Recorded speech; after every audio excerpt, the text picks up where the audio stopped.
1 semester of law school. 1 semester of criminal justice. 2 experts. I'm Kristen Caruso. I'm Brandi Egan. Let's go to court. On this episode, I'll talk about bite mark analysis. And I'll be talking about an assassination attempt. Is it Reagan? It is. Oh, I'm so excited. I don't know anything about this. You don't? No. I didn't know anything about it either. Okay, this is great. Oh. Woo. Woo. Woo. But I'm going first. You go first. I saw you looking at me like I was supposed to start. You go first. I think I'm just excited for yours, and I kind of wanted you to start. But fine. We'll go in order. Yeah. Okay, first of all, poor Ian. Ian had no idea that when he emailed with 2 cases, I would just, do them? Do both of them. Do you think he's going to be upset about that? Well, no, you're right. Not poor Ian. But I just think it's funny because people email in with reach out to us. Yeah, we get a lot of case suggestions. And it's rare that we'll, that one will just happen to strike our fancy. Well, Ian... I'm sorry, I just slurped that right into the mic. Yeah, and by the way, who are you drinking Red Bull right now? It's so good. It's the new flavored Red Bull. This is pear flavored. It's delicious. What year is it? It is 2019. It's sugar free. What does that have to do with anything? Anyway, so first off, major shout out to this Vox video. I'm not going to tell you the title of it because it would give too much away. I didn't put it in my notes. That's actually true. It's at the very end. But no, almost everything comes from that Vox video. So go check it out if you want to hear a more professional retelling of this case. We're in Milwaukee, Wisconsin. It's 6:45 in the morning, November 3rd, 1984. A man had just made a very upsetting discovery. He'd found a woman's dead body in a vacant lot by his house. Wow. He immediately told the police what he'd seen, and they rushed to the scene. That's where they found 63-year-old Ione Cychosz. Mm-hmm. So, whatever had happened to her had been awful. Mm-hmm. The Vox video showed photos. Really? Not complete. They blocked out some stuff, but this poor woman, when police arrived, she was just wearing a pair of socks, 1 shoe, and her bra and shirt had been pulled over her head. Ugh. She'd been beaten, stabbed, probably raped. She'd undergone just an awful attack. Police began to talk to her friends and neighbors, trying to figure out, did she have any enemies? What was her life like? But she didn't have any enemies. Yeah. She played bingo at church every Friday night. She collected aluminum cans to recycle. Everyone said she was just really nice. Mm-hmm. So, what had she been doing on the night she was attacked? Coming home from bingo. Oh, shit. Police were able to... Taking her life in her hands. Yeah, evidently. Ugh. Not risky behavior at all. No. Ugh. So police were able to establish that she left for bingo at 8 p.m., and that meant she probably returned home around midnight. Mm-hmm. Her friends had dropped her off near her house, although another article I saw said she took the bus, but whatever. That was the last time they saw her. Investigators were kind of screwed. They talked to a lot of people in the neighborhood. No one had seen anything. Mm-hmm. And this was before they could test for DNA. So without any witnesses and without some guilt-stricken criminal coming forward, they didn't have much to go on. Yeah. They did find a knife near her body, but when they dusted it for fingerprints, nothing. But the case wasn't totally hopeless. Whoever had murdered Ione had done something kind of strange. What? He'd bitten her. Bitten her a lot. Oh, gosh. Yeah. Investigators took dozens of high-quality photos of the bite marks and did basically the only thing they could think to do. They had a dentist come in. Makes sense. Dr. Lowell Thomas was a dentist, a forensic... odontologist? Thank you. A forensic odontologist and a professor of dentistry. So they brought him in to examine her body. He made impressions of the marks, studied them up close, and pretty quickly he made a really helpful discovery. The killer had jacked up teeth. Ooh. The dentist told detectives that whoever did this had an abnormality in one of his upper teeth. So Lowell worked with this police sketch artist, and they created an image that he believed would resemble the killer's teeth. Wow. Detectives were like, great. 3 days after Ione was murdered, they were going around talking to neighbors, and that's when they met Robert Lee Stinson. Mm-hmm. Robert was 20 years old, and he lived with his mom and his siblings directly behind the vacant lot where her body was found. Ooh. Do you have jacked up teeth? Mm-hmm.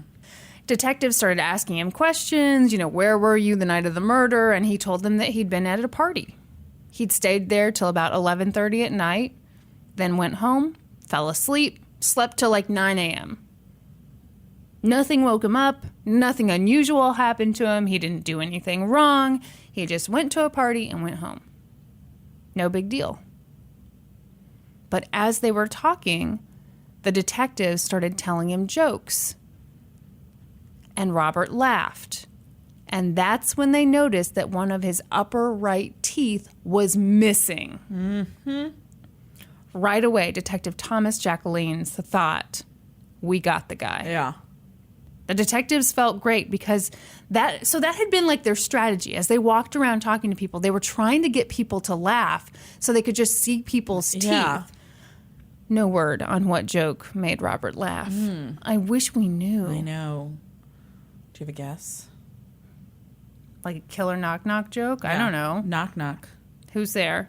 Dishes. Dishes who? Dishes the police. Open up. That's so stupid. Let me tell you something. If you went around biting people, you'd be so mouth. Easy.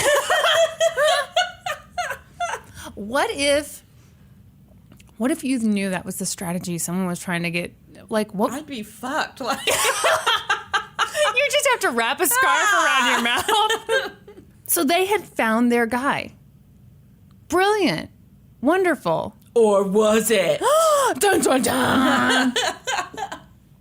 They told him that they needed him to undergo a dental exam just to clear him as a suspect. And Robert said sure, because he had nothing to hide. So he went to Dr. Lowell Thomas Johnson, and Lowell said, could you just part your lips like this, Robert? And Robert did, and Lowell said, okay, now, could I look down here? Okay, that's fine.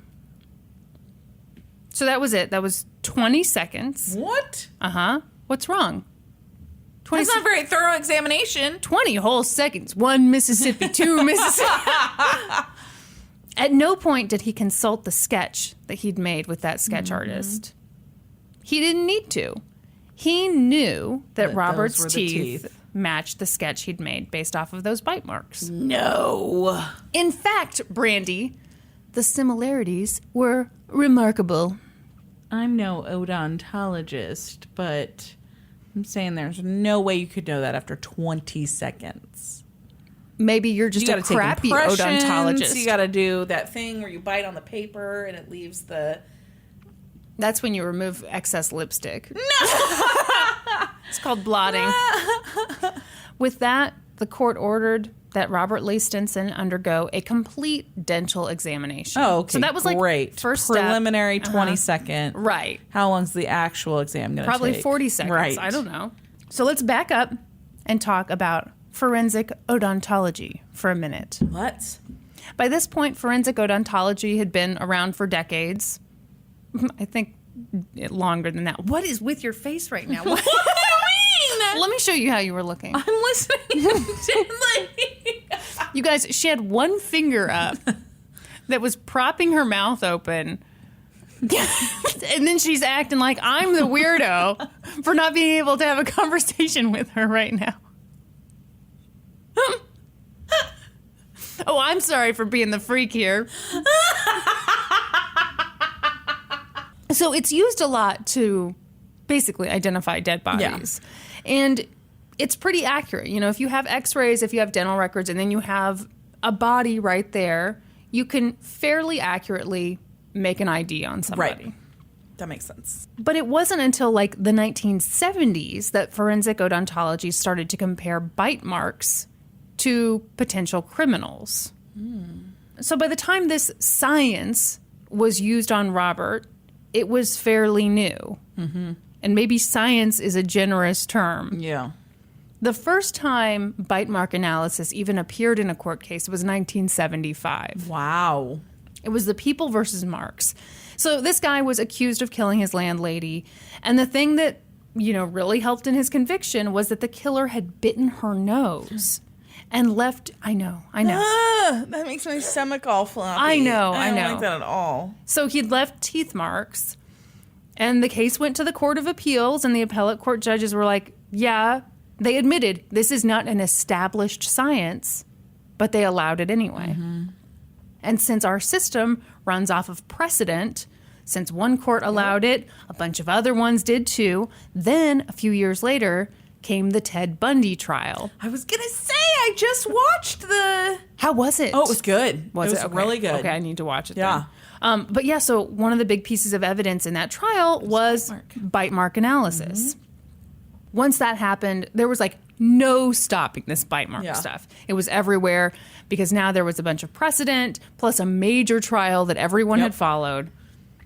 It didn't matter that bite mark evidence wasn't an established science. It had been accepted into our court system, and once you get in, it's hard to get out. Yeah, we're really sleeping on that Ted Bundy movie. It's almost entirely about his trial. Really? Yeah, what the fuck were we waiting for? I don't know. Yeah, David and I watched it this past weekend. It was really good. Well, why didn't you do that for this week? I figure everybody knows about it already. Yeah, probably. Nobody needs to hear about Bundy now. I mean, that's kind of how I feel Everyone's about watched the Bundy tapes. Everybody's seen the Bundy movie. Yeah. Old news, snooze fest. That's a little bit how I feel about the O.J. Simpson trial. Yeah, same. People have asked us to do it. First of all, it's gigantic. We would need a 4-hour episode to scratch the surface. Yeah. And I feel like everybody knows it. It's so good, though. It is really like, if good. you came in one day and you were like, I'm doing O.J. Simpson, I'd be Yeah. thrilled. Yeah, So maybe that's how people feel. maybe. They just want to hear it from our sweet Midwestern voices. That's right. Like I said, once it's in the court system, it's hard to get it out. The Vox video was so interesting because they talk about how in science, it's kind of just the opposite. You're always trying to prove and disprove and get better and better and better. But the court system works totally differently because, we want everyone to have a fair trial. Yeah. And one of the ways you can do that is like, well, what happened to this they previous got to do person? it, So yeah. then, so it's like, it's terrible for this type of thing. That's so true. I've never thought about that before. Well, thank you. I'm genius. Vox didn't come up with that point. Kristen pointed did. That out No. completely. So this was all pretty scary because bite mark analysis was so new that no one had studied it enough to know whether people who did bite mark analysis could do so with any accuracy whatsoever. Yeah. So, Dr. Lowell Thomas Johnson did a more thorough examination of Robert Lee Stinson's teeth. This time, he did an extensive and exhaustive analysis. So don't worry. 2 minutes. He stopped for Red Bull, kept going, and he found that Robert's teeth would produce bite marks identical to those found on Ione's body. Did they make him make tooth marks? Bite marks? We'll talk more about what they had him do. But yeah, they did a lot of impressions. They did a mold. They did the whole What's the difference shebang. between an impression and a mold, Kristen? Do you feel like this is a trick question I just asked you? I mean, I feel like it could be the same thing, right? Yeah. But the mold is where you have something tangible that you can... Yeah, that's what an impression is. All right. Impression, you put the tray with the goo in. Yeah. It sits. Uh-huh. And then it comes out. And then I guess what you're saying, you take the impression and then you pour the mold from the impression. You're right, Kristen. I apologize sincerely. One more time for the people in the back. The evidence in this case was overwhelming. Don't make that face. I don't feel like it is. Who are you to argue I'm- with Dr. Lowell Thomas Johnson? You're right. who am I? Exactly. It was overwhelming, Brandi. Okay. Which was very strange of him to say, considering that when he first examined the bite marks on Ione's body, and he did that sketch with the sketch artist, his drawing showed that the killer was missing an upper right lateral incisor. Mm-hmm.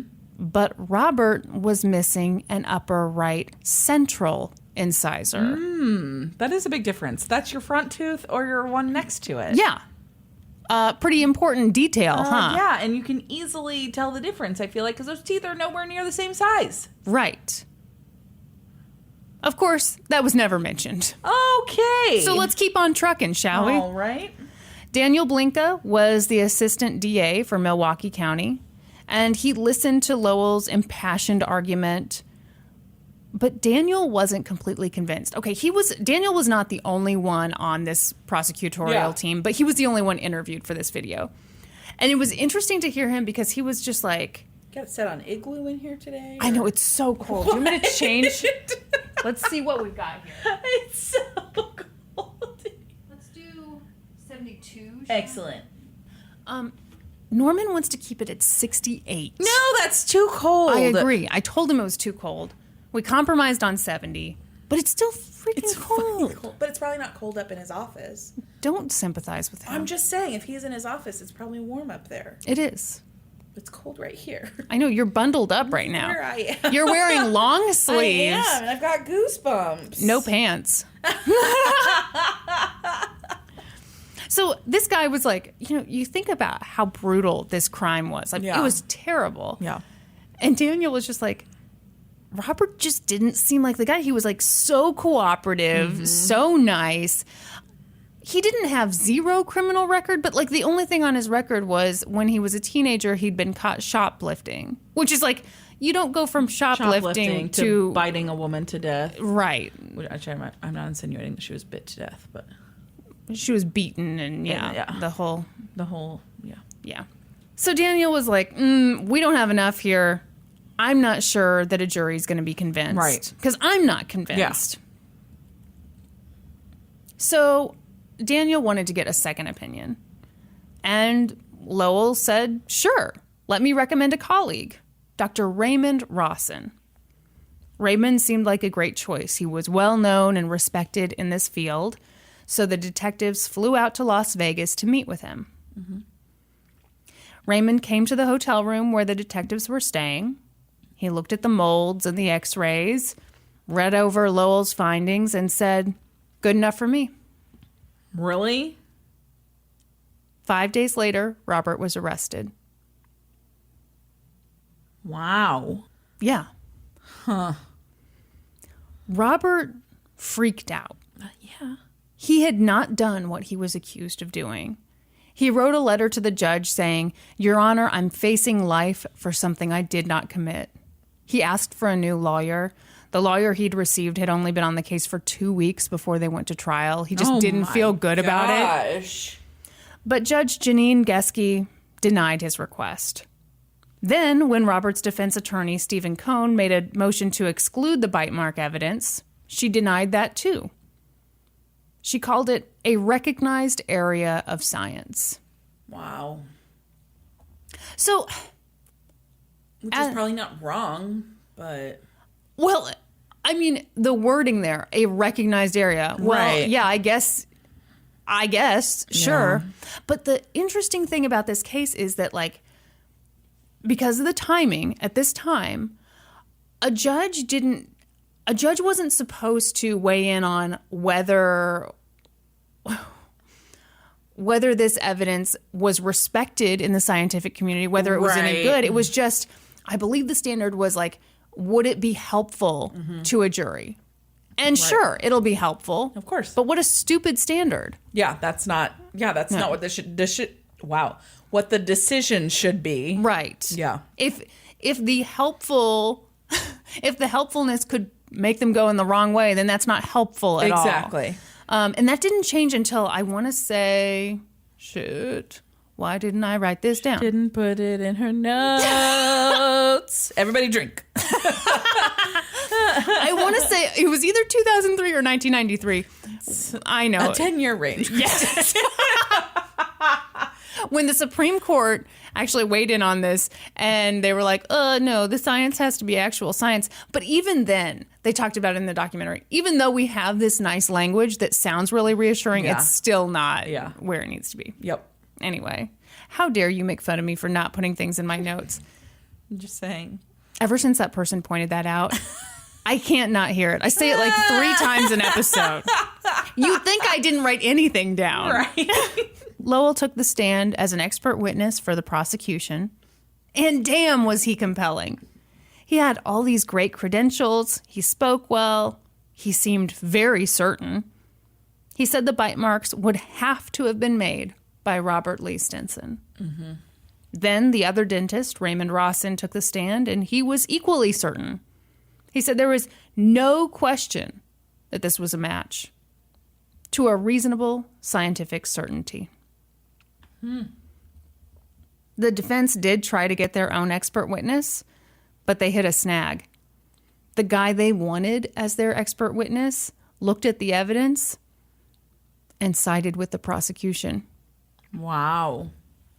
Another source that I read said that Robert's defense attorney also had trouble getting a good expert witness because before the trial, Dr. Lowell Johnson went to this big odontological conference and presented his analysis about this case. So all of a sudden, all of these people who could have been experts had been tainted. Odontologist knows all of this information now. Right. Yeah, that's a problem.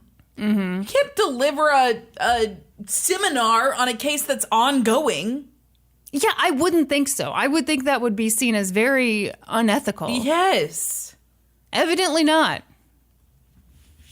To take a step back, over the years, it became clear that bite mark analysis is really, really tough and not exact. It's tough to match a person's teeth to a bite because you have to take in so many different factors. I was going to say, the variables would be huge. Exactly. So the angle of the bite, the force, sometimes teeth can look like they're missing when they're not, and vice versa. Yeah, and I would even say, like, the temperature of the skin that's being bitten would be a huge one. Thank you for saying that, because I had something in there, and I was like, I don't know how to say this without seeming weird, but, like, yeah, a person's skin. Yeah. And maybe when the body is discovered, all of that I feel like could have an things. impact, yes. But in this trial, the jury didn't get a sense of how inexact bite mark analysis really is. And that was apparently fine. Oh, I did write this down because back then the only requirement for expert testimony was that it be relevant and helpful to the jury. Wow. It wasn't until a Supreme Court decision in 1993, Brandi. That was one of the years you mentioned. It was one of the years that we have the new standard we have now, that expert testimony has to come from established science, and that the science has to have a method for testing. Hey, I didn't do too bad, right? You got it. You nailed it. Well, with the exception of the year-ish. Fudging it all up. You were 50% correct. Thank you. What's the standard we aim for here? Just helpful and relevant to the listeners, right? That's right. No scientific basis. 38% accuracy is really all we're aiming for. And we hit that 60% of the time. That's right. So in his testimony, Lowell told the jury that the work he'd done had no margin for error. What? Okay, this is what drives me crazy. Because one of the things they always say is like, well, it's up to the jury to decide how much weight they're going to give an expert's testimony. And it's like, well, okay, but if someone comes up and they say, here are all of my impressive credentials. Yeah, exactly. And the evidence is allowed into a court of law, why would I assume that they were full of shit? No, you wouldn't. That's exactly it. You would not. Especially if there's two of them and no expert witness for the defense. Yeah. What am I supposed to think as a juror? Yep, exactly. Then Robert took the stand in his own defense. He told the jury that on the night of the murder, he'd been at a party and he'd stayed there until 12:30 at night. Then went home. Then he went to the store with a friend. What? He never said that before. Uh-huh. Okay. He walked behind his house. As he walked, he heard footsteps and someone saying, shh, shh, in the alley. What? So, yeah, that's not even close to the story that he told police initially. So the prosecution obviously jumps up. Yeah. And they're like, hey, you initially told police that you went to a party, got home, fell asleep. You didn't tell police that you went to the store. Yeah, or that anybody was in the alley shushing anyone. And, like, Robert just kind of squirmed through this. He said something, I can't remember what it was. But the prosecution had made their point. Yeah. Robert had changed his story. Yep. Robert was a liar. Yep. Oh, bad move, Robert. Why do you think he did that? Because, I mean, obviously, I think it's obvious to everyone now. He did not do this crime. Yeah, I think he thought that if he could present another suspect, it would probably help him. Yeah, I mean, he was, 20 years old? Yeah. He didn't have confidence in his defense attorney. Yeah, right? And he was just like, well, what can I say now? Yep. Ugh. After just 3 days at trial, both sides gave their closing arguments. The prosecution talked about the bite marks. The defense talked about how police hadn't thoroughly investigated this case. Yeah. They'd found another suspect a block or two away from the crime scene, but they didn't test his teeth. He's a suspect. The jury went into deliberation. They came out 2 hours later, and they found him guilty. Guilty, yeah.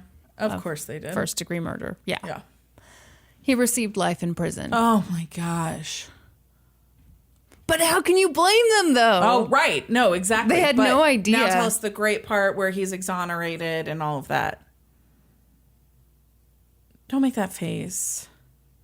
You mean my beautiful, sexy face? It's the only face I can make, Brandi. Some people have resting bitch face. You have sexy, beautiful resting sexy face. Sexy, beautiful face. No, I definitely have RBF. I do not have RBF. Well, you have slurping that Diet Coke, swishing that around. Gosh. Yeah, you have a very pleasant face. Thank you. Pleasant resting face. Oh, God. Oh. But no, it's not a compliment because that's why weirdos... It's why weirdos talk to me. Yeah, they're like, oh, for the first time in my life, a woman is looking at me. A woman is looking at me and she doesn't look disgusted. She must want to talk to me. No, I promise I don't, buddy. She probably wants to get in my car right now. I definitely do not. And I'm not going to follow you anywhere either. How many times have you been asked to get in someone's car? I don't know that I've been asked to get in someone's car. I definitely, I was at the post office once, and this guy, from the intersection, motioned to me to, stand still. I was in the post office parking lot, and then he pulled into the parking lot, and he was like, I had already, gotten in my car, and I was piecing out of there. Why didn't you obediently stand still for this man? So then he follows me out of the parking lot, and he follows me until he can pull up next to me at a light. No. And he's like, roll your window down.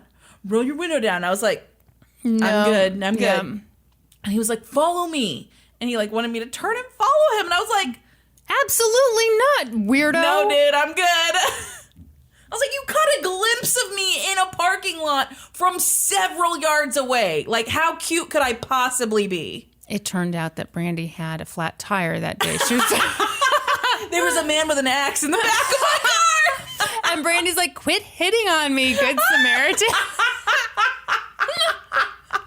Did I tell you? I feel like I've told this on the podcast. Yeah, where I was driving down the highway, and those two weirdos wanted me to stop at a rest stop with them. No thanks. Maybe you haven't told it on the podcast. Okay, well, if I haven't, I just did. I was driving down the highway by myself. I was 20 years old. These two guys pulled up in a car next to me. They were honking and waving, trying to get me to pull off at a fucking rest stop. Yeah. No, thanks, sir. I can rape myself.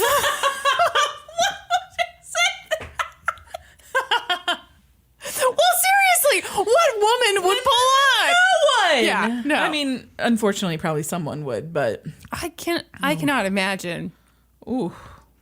Rest stops are scary enough as they are. Yeah. I'm not gonna voluntarily make some new friends. Shit. Okay, so has he been exonerated? I'm sorry, I'm not busy talking about that. Did I say I'm not busy? I'm not done talking about this yet. Well, I guess I'm done now since I can't talk at all. Blah, blah, blah. But Robert didn't give up. Or get up. Or stand up. Get up, stand up. Stand up for your his rights. Yes! And he did! He did! Yay! He did! Okay, so he was innocent, so he appealed his case on the basis that the trial shouldn't have allowed that bite mark analysis. Right. But the Wisconsin Court of Appeals disagreed. They were like, no, this bite mark analysis is rock solid, and Dr. Lowell Thomas Johnson did an excellent job, so you're clearly guilty. And you're not going anywhere. Why are you dancing right now? I'm solid as a rock in my head now. Solid as a rock. Solid as a rock. You're making that up. That's a real song. No, it's not. Yes, it is. You sang it to the melody of an NSYNC song. No. Solid as a rock is... You sang it to Baby When the Lights Go Out. No, that was not the same song. Mm-hmm. Is that Backstreet Boys or NSYNC? Neither. The love and tenderness, I'll show you what it's all about. Babe, I swear you will succumb to me. So baby, come to me when the lights go out. Really? Now I gotta look up that. I got so much homework to do. Yeah, you're right. 5. Boom! Killed it. Wow, Brandi, I you're know amazing. My boy bands. You're amazing. Yes, we are. Do you know 5? Hell yeah. Norman, get down here. How the hell do you know about 5? Well, because Disney Channel would air the 5 Bewitched concert all the time. Oh, Bewitched. Remember Bewitched? C'est la vie. Yes. They had a live concert say at you won't, say you'll do what I don't. Oh, sorry, go ahead. They had a live concert at Disney World, and Disney Channel aired it all the time. So, were you just sitting up in your office listening to your us sing? favorite podcast? Yeah, I heard you guys singing. Do you want to give us an endorsement right now? No. Wait, what? Get back here. Say we're the best podcast. You're the gaming historian's favorite podcast. Wow. You guys, he said it. You just couldn't hear it. Yeah, he just got really shy The about whispers. how much he loves rock it. steady. And we begin to rock. Steady. Steady rocking all night long. Okay. You've never heard that song? No, I'm sorry. Okay. This is the second time today. Like, Norman brought up a song this morning. What song? That song that... Oh, that's right. That, Insensitive or something. Jan Arden. Yeah, I swear to you, I had never heard that song. Yeah, he sang it, and I can get, like, the chorus of it, but I didn't remember any of the verse. Okay, that's saying something. This episode is a mess, and yes. I blame you. I'm sorry, because I danced to a song? Yes, because you do your creepy, like, silent... What was that? We were listening to that thing before the episode, and my computer was unmuted. I apologize. How dare you? I won't let it happen again, boss. Yeah. Okay, so he stands up, he gets up, he stands up for his rights.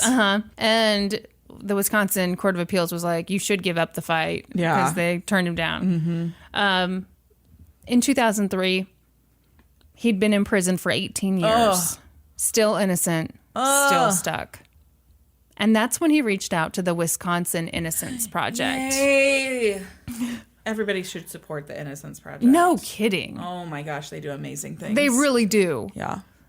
They took the case, they got the evidence that had been used against Robert out of storage, and they sent it to 4 forensic odontologists. Mm-hmm. So that panel of experts looked everything over, and they concluded unanimously that Doctors Lowell Thomas Johnson and Raymond Rawson had been wrong. And they'd actually made a series of errors during their examinations. Oh my gosh. So a lot of the things that Lowell did in front of the jury, like he held this dental model next to a bite mark impression, and like he would, I wish we had video, but he'd like clamp the fake teeth onto it and show like, hey, here's how it fits. But it turns out you can do that with almost any dental mold and any dental impression, and it's going to look close enough. Yeah, and especially if you're an sense. expert saying, look how that fits, people are going to be like, yeah, he's saying it fits, and he's an expert. Mm-hmm. Yeah. Who am I to judge? Yeah, I'm no odontologist. I think that's the 4th time I've said that on this episode. I'm so glad because people are so confused. But this new panel of dentists didn't just say that the other dentists had been wrong. They were able to say that based on Robert's teeth, it could not have been him. Couldn't possibly have been him. The people at the Innocence Project talked to the prosecutors, and the prosecutors went and talked to Lowell, and Lowell was like, nope, they're wrong. I'm right. Of course he says that. See, it drives me crazy, though. Of course he says it. Because, holy shit. I mean... Yeah, if you're fucking wrong, you should admit you're wrong. Yes. But he's obviously not going to do that. That's so upsetting to me, though. Yes. And I guess... Poor man's been in prison for 18 years at this point. Yeah. Has he been exonerated? I can't handle it. Continue. So the prosecution was like, okay, Lowell, we trust you. So they were like, sorry. Robert stays in prison. Ugh. Do you remember that one time? Sorry, this is totally off topic, but on the topic of the name Robert, we were at like a church lock-in together one time. Okay, yes, I recall. And we were playing a game in a big group of people, and I had forgotten this guy's name we were playing with. And I was supposed to write down everyone's name to keep score. And I thought I'd be slick. And I was like, oh, how do you spell your name? And he looked at me like, and he goes, R-O-B.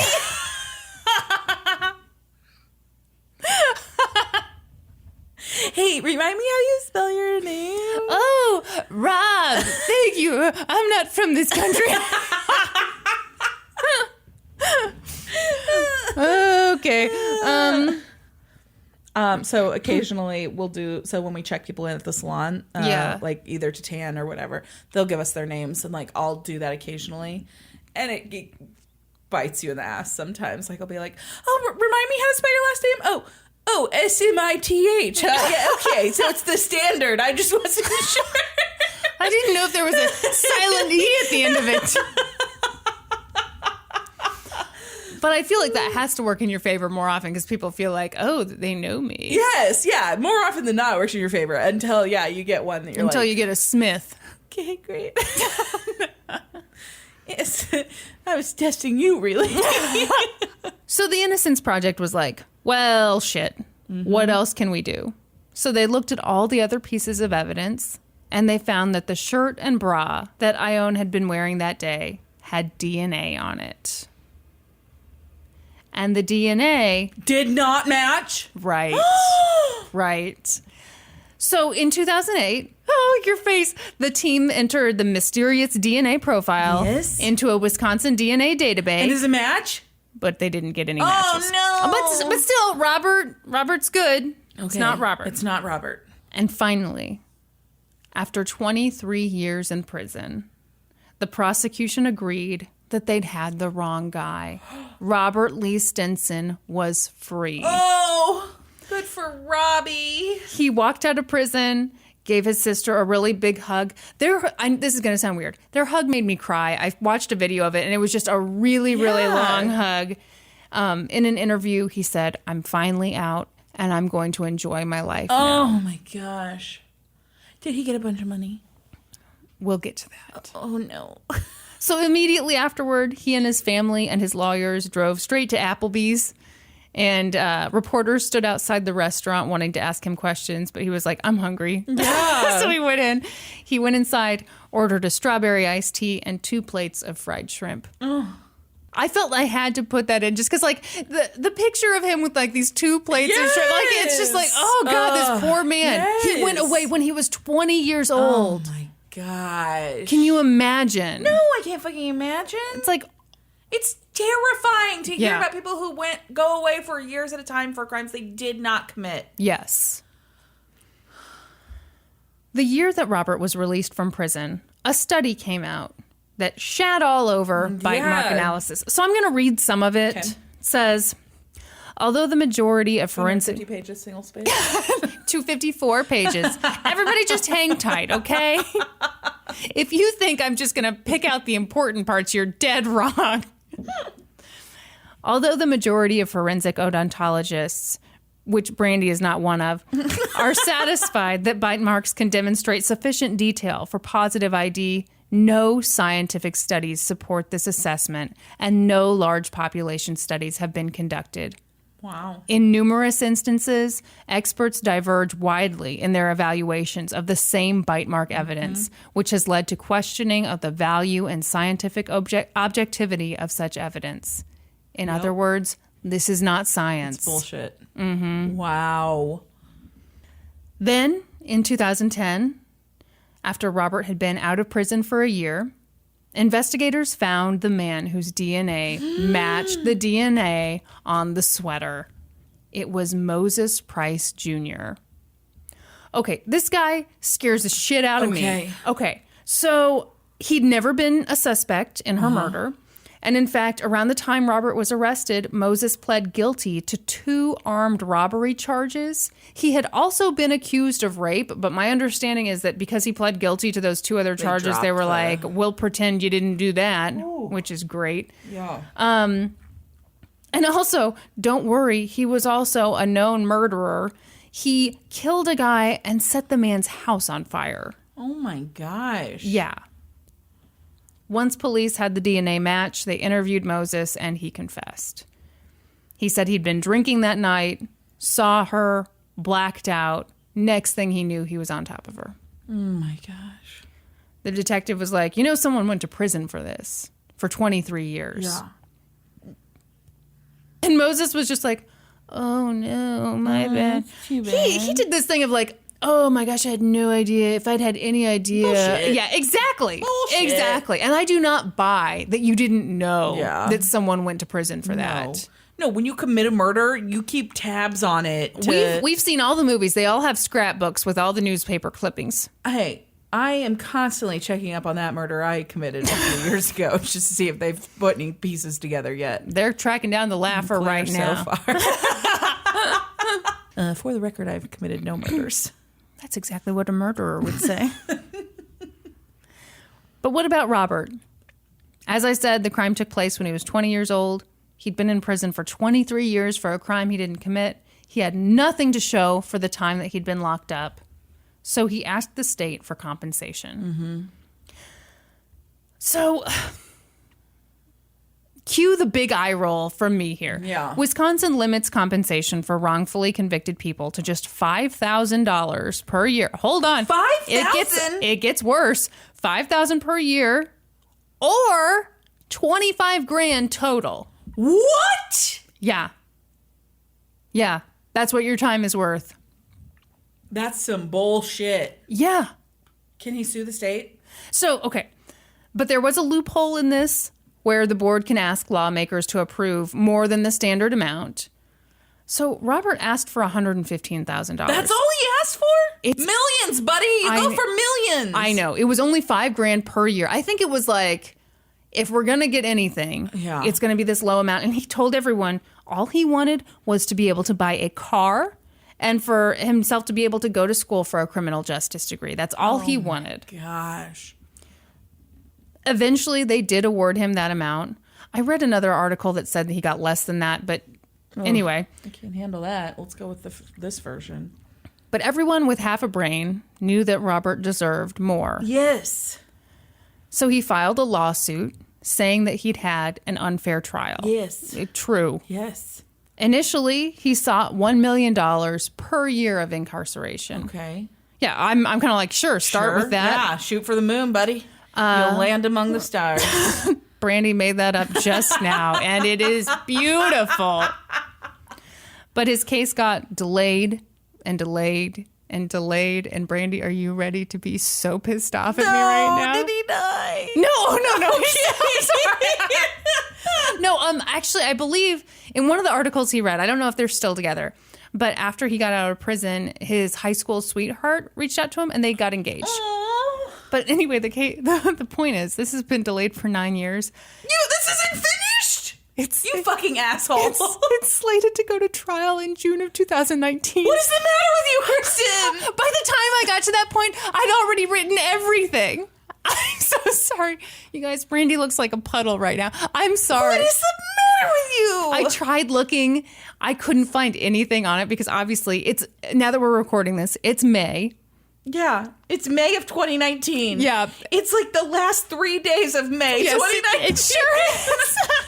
Holy shit.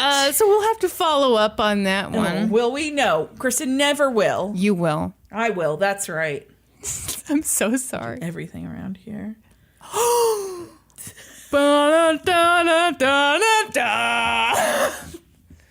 Listen, Missy. I believe I edit the episodes. You do make you quieter so much every work time. on these episodes. You do a ton of work. Who do you think takes out all of your ums and all of my... I make the most disgusting sounds. They get in, but trust me, folks, I take out like 9 out of 10. 9 out of 10. I'm so excited. Oh my God, I almost said something terrible. I'm so excited for Assassination. Yes. Great. I didn't mean that. I just mean like, I vaguely know this story, but I'm so excited to hear about it. So I just kind of stumbled across this case because there's a really good article about it on for the Crime Library, obviously. Oh. And then also On FamousTrials.com, FamousTrials.com. like my favorite source and your favorite source. Yes. So, and this comes entirely from those two sources. Okay. With like a dash of Wikipedia. Just a sprinkling over the top. Very good. Okay, so it is March 30th, 1981. Ronald Reagan is in his first term as president, and we're in Washington, D.C. at the Hilton Hotel. Reagan was there speaking to a group of about 3,500 Union delegates. He did his speech. He was really well known for his speeches, I guess. He was called the Great Communicator. Well, he was a former movie star. Absolutely, yeah. He was very charming, very engaging. And so... And anyone who has any TV experience is obviously going to be a great speaker, as we've come to find out. Yeah, it turns out that's not true. So he finishes his speech, and then, surrounded by his aides and his Secret Service, he walked out of the ballroom, through the lobby of the Hilton, and walked through the door to his waiting limousine. He was waving at the crowd of people who were outside. There were reporters and onlookers, when all of a sudden, a young man went into a shooter's crouch, both hands on a handgun. A shooter's crouch, is that like... It's like, yeah, like, yeah, okay, down, I got you. Yeah. And the man fired. He got off 6 shots in 3 seconds. Wow. Secret Service agent Tim McCarthy jumped in front of the president, but he caught a bullet in the stomach and fell to the ground. Oh. Another agent, Jerry Parr, grabbed Ronald Reagan and pushed him down behind like the open rear door of the limousine. Just before a bullet smashed into the window. Whoa. And the windows are bulletproof. Like the bullet like ricocheted off the window, like just as this Secret Service agent pushed Holy Ronald Reagan shit. down behind the door. How many... Okay, this is probably something you don't know. How many Secret Service agents surround the president? I don't know. Okay, probably something we shouldn't know, right? Right. Yeah, I Okay. think you're not supposed to know. It's 4. Yeah, because then you know if you take out 4, he's unguarded. Mm-hmm. Yeah. That's why maybe it's a secret. The 6th and final bullet hit Reagan. It struck him in the armpit and then tunneled into his chest. Ooh. The president felt this sharp pain in his body, but he thought it was from the Secret Service agent pushing him down. Right. He looked at him and he made a joke. He said, "You son of a bitch, you broke my rib." And by this time, they had gotten up and into the limousine and they sped away from the scene. Sure. There's a book called On Being Mad or Merely Angry by James W. Clark. And James W. Clark describes the scene of the shooting like this. He said, "It was bedlam. Amid the hysterical screams of bystanders, wailing sirens, and shouts of Secret Service agents, and police attempting to gain control of the situation, Tim McCarthy lay doubled up on the sidewalk. hands clutching the bullet wound in his stomach. A few feet away, police officer Tom Delahanty writhed in agony from a neck wound. Next to him lay presidential press secretary Jim Brady, the first to fall. His face flattened against the sidewalk, arms twitching at his sides, blood trickling into a storm grate from a pea-sized bullet hole over his left eye. Oh my gosh. Yeah. So 6 bullets had been shot and 4 people were wounded. One of the Secret Service agents was able to overpower the shooter. They wrestled him to the ground and he made no attempt to flee. Okay. They took him into custody immediately. Well, yeah, I would think, at that point. Oh, yeah. What are you going to do? The reports of the incident were reassuring at first, especially concerning President Reagan. He underwent a successful operation and was expected to fully recover. Mm-hmm. And then of the others that were shot, Tom Delahanty and Tim McCarthy were expected to survive. But things were not as good for Jim Brady, the one who was shot above the eye. These bullets were called exploding devastator bullets, which meant that the tip of the bullet exploded upon impact, and it had hit him in his brain. Yeah. It was touch and go if he was going to survive at all. Finally, it was announced that he would live, but he would be permanently impaired. He was paralyzed for the rest of his life on one half of his body and spent the rest of his life confined to a wheelchair. That poor man. So news of this shooting, goes out, this assassination attempt, and all of the attention is focused on the shooter. Who would do this? And more importantly, why? So the shooter was identified as John Hinckley Jr. Pretty quickly, they found out that there was no political motivation whatsoever. That is the weirdest thing to me. Instead, he was trying to impress a woman. Uh-huh. Jodie Foster. Yes. This is the one part I know. Fucking nuts. Well, I mean, it just shows. We're like trying to find logic in this, but he was deeply troubled, clearly. We're about to find out how deeply troubled he was. But was Jodie Foster impressed? She was not. What? Weird. Yeah, you'll hear how unimpressed she was later. Women can be so difficult to read. So, John Hinckley Jr. was born in Oklahoma in May of 1955. May 29th of 1955. So that is today. Oh, gross. Yes. Happy birthday? Happy birthday. Question mark. He was the youngest of 3 children to John Hinckley Sr., who they called Jack, and his wife, Joanne Moore Hinckley. Jack was a businessman and later became chairman and president of the Vanderbilt Energy Corporation. And then Joanne was a homemaker. So this was they were a well-to-do family. Mm-hmm. The Hinckley children were very popular when they were growing up. And John was kind of seen as like the shy one in the family, but he still seemed like a normal kid overall. He wasn't a loner, but he didn't have a ton of friends. He didn't have really any close friends, but and then he wasn't like made fun of or anything. He just was kind of isolated. Okay. But when he was with other kids, he was liked. He was voted like the best basketball player in elementary school. So, he did all right. As I mentioned, the family was affluent, but not extremely wealthy. Mm-hmm. Jack worked a lot to provide for the family, which meant that it was often just his wife at home taking care of the kids. And it was kind of an affectionless home. So later on, Jack would say that he gave his son a hug after he was charged with the assassination attempt, and that it was the first time he could remember hugging him since he was a small child. And at the time of the assassination attempt, John was 25. Okay, I do not understand this at all. Although that was in parenting books for a while, that you shouldn't be affectionate with your child, which is just insane to me. Mm-hmm. So the family moved several times in John's childhood as part of Jack's job. Like he had to relocate to different areas where his company was headquartered or whatever. When he was in the 6th grade, the family moved to Dallas, and they had a really nice house. They had a swimming pool and the big thing was that they had this like Coke vending machine in their house, which was seen as like that a would really make big you deal. the coolest. Can you imagine? Yeah.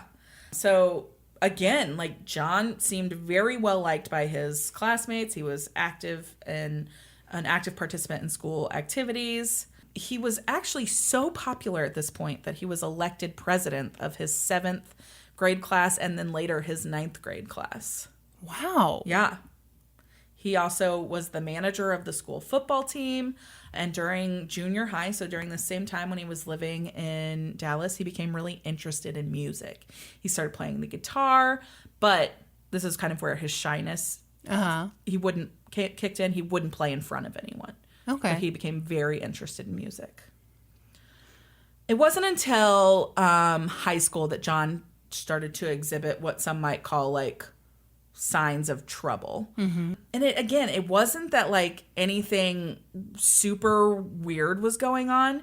In fact, like John's parents' friends always commented on how lucky they were because John wasn't drinking, he wasn't taking drugs, he wasn't running around with a bad crowd, he wasn't like having sex with a bunch of girls. He wasn't doing anything, actually. He'd like completely withdrawn by this point. Okay. And so everybody else is like, oh my gosh, how lucky you are that you guys have such a well-behaved kid. When instead, like this is when he started exhibiting right. signs. He was so isolated. Mm-hmm. He completely withdrew. He lost interest in sports. He stopped participating in any athletic activities. He didn't date at all. He spent hours in his room just like strumming his guitar and listening to music. And he became super obsessed with the Beatles. He like super obsessed. He collected all kinds of memorabilia and books about the Beatles and everything. And this would this been a little late to be obsessed with the Beatles, or was this like right on time? 70s. Oh, okay. Yeah. So yeah, not like real early in the Beatles, but yeah. Still. So all in all, he's not getting into trouble. He's just not doing anything. And this actually really started to bother Jack. Jack hated it. He saw his son as like lazy and lethargic. And like it was really, Jack was the kind of guy who was always like working and always completing tasks and getting stuff done. And so the fact that his son was not like that became like a real sticking point for him. Yeah. But they didn't see this as any kind of sign of a bigger issue. It was just like, to them, just another like introverted teenager who didn't want to talk to his parents. Well, and I wonder if, so many people blame stuff on generational things. I wonder if they were like, this generation, they're just lazy, Absolutely. When clearly, I mean, it sounds like he was depressed, right? Right. So that's kind of where this, like, the question starts. Yeah. Was he depressed and that led to him withdrawing and doing all of this stuff? Or did he start to withdraw and because of that became depressed? Either way, the end result is that he was isolated and definitely suffering from depression. Sure. So in 1973, so yeah, this was going on. It was like the year after John had graduated from high school, the family moved again to Evergreen, Colorado this time, which is a pretty upscale suburb of Denver. And Jack's business had opened a new headquarters there. And so they relocated, and John decided he wasn't going to go. He was going to go to Lubbock, Texas, and go to college instead. Okay. He wanted to stay in Texas. He wasn't going to go to Colorado, so he enrolled at Texas Tech. How old was he at this point? He had like 18 probably. Okay. Because he had just graduated from high school. So he attended Texas Tech for a year, and then he ended up like taking a year off and going and living with his sister who lived in Dallas. Mm-hmm. And then he decided he was going to go back to Texas Tech. But then the worst happened for John. The Beatles broke up? Nope. What happened? He was assigned a black roommate. Are you serious? I'm serious. This kind of sent him on a spiral. His family said that bigotry was never anything in the home. His sisters said that like that was never anything that the family believed in. Like They had friends who were African American. Oh, that's what all racist people say. Definitely. Okay. Definitely. But John very quickly disliked his roommate, and that led to a dislike of blacks in general. He began reading pretty much exclusively literature by white supremacist groups. God. Oh, Yeah. God. Well, this poor roommate, can you imagine? No, I can't imagine. Side note. Yeah. So, gosh, what year did my dad go to college? I mean, it would have been in the 70s. Yeah. But he said that on his application, they asked you if you were okay having a black roommate. That's crazy. Isn't that insane? That's insane. Yeah. So, Which, can you imagine if you were black and you were filling that out? You'd be like, well, I guess so. I guess I'm all right with it. No, I mean, it's just ridiculous to me. Also, a tad racist. Just a smidgen. I suspect there's racism afoot. There might be racism in play here. By 1976, John had quit college and he decided he was going to become a songwriter, naturally. So he wanted to become a big racist songwriter. Great. So he moved to California.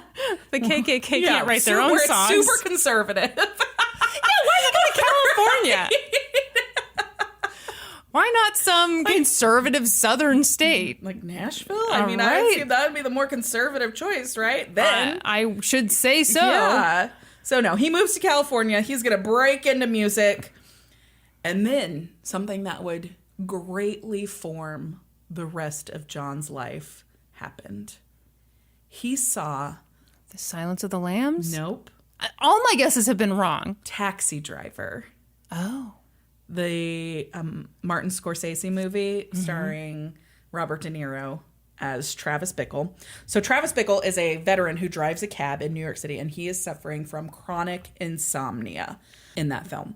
The job of driving a taxi at night gives him a view of the city that fills him with disgust and loathing. He becomes infatuated with a lovely blonde named Betsy, who was played by Sybil Shepherd. And Betsy seems to epitomize everything pure and wholesome. So Bickle tries to woo her, and he invites her to an X-rated movie in order to woo her. I bet she's never seen sex before. Yes. So she's completely turned off by this and refuses to ever see him again. And so he is like thrown down this loneliness spiral because it totally didn't happen how he wanted it to. So interesting, the script for Taxi Driver was actually partially inspired by the story of Arthur Bremer, who attempted to assassinate governor and presidential candidate George Wallace. And this assassination attempt actually left Wallace disabled. Oh. But like the character Bickle, Bremer had offended and lost this young woman that he was courting when he showed her pornography. What? Who thinks that that's a good idea? These guys are so dumb and weird. Yeah. So in the movie Taxi Driver, I'm telling you this because I'm assuming you've never seen it. How dare you? You've never seen it. Robert I've seen De Niro. it like once ever. What's the famous line? You Go don't ahead, fucking make know. my day. No! You had me on hello. No! Life is like a box of chocolates. So in the movie, after Bickle's character is rejected by Betsy, he makes friends with Iris, who is this 12-year-old prostitute played by Jodie Foster. Oh. Bickle hates that she is on the streets, and it becomes like his mission to save her. Mm-hmm. So the famous line from this is, "You talking to me?" Oh, okay. So that's like a really iconic scene in the movie because it shows that he's like completely spiraled out of reality and into delusion in this film. Okay. So anyway, so John goes to California. This movie comes out. It's like 1976. He sees it 15 times. My goodness. And is completely obsessed with it. And Jodie Foster. A 12-year-old Jodie Foster. Yes. Great. And it's believed that maybe the obsession is kind of linked in some mommy issues that he might have had because his mom's name was Joanne and she was, her friends all called her Jodie. That seems like a bit of a stretch. I agree, but after the shooting, her friends stopped calling her Jodie. I bet they did. That's not funny. Yeah, I guess. That would be a weird thing, wouldn't it? Yeah. Yeah. Okay. Yeah. So he's off in California. His family's in Colorado. He calls home one day and tells them he's got great news. He's dating this woman named Lynn Collins. She's a young actress from an affluent family, and they had met when she was on a trip to California, which had been a graduation gift from her parents. Only later, after the shooting took place, would John's family learn that she was Lynn made Collins up. was a figment of his imagination. She was Yeah. completely made up, and she was modeled on Betsy from Taxi Driver. Okay. Yeah. So he's living in California. He's telling his parents he's got this girlfriend. He's also telling them that he cut a demo and is about to get an agent and all of this stuff. Only also none of that's happening. He is having no success there. And so he ends up moving in September of 76. He moves to Colorado to move in with his parents because he just can't. He's not surviving in California. Mm-hmm. He got a job as a busboy. He worked there for a few months, and then he was like, nope, I want to go back to California. This sucks. And so he decided to move back to California in 1977. And again, didn't work out. So he moved back to Texas Tech to try and make that work. And so he decided to change his major from business administration to English. Oh, that's good. There's so much you can do with an English degree. Just ask me.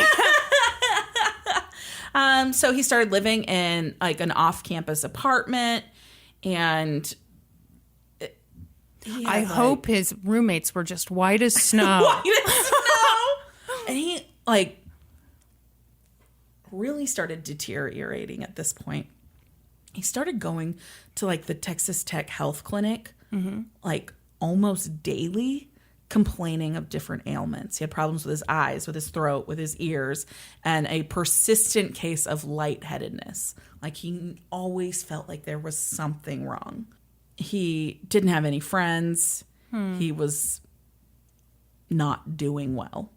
And so he began to really fantasize about Taxi Driver and what his life would be like if that was him, or if Jodie Foster was in his life. And so he started collecting guns because that's what Travis Bickle did in Taxi Driver. Oh, boy. Yeah.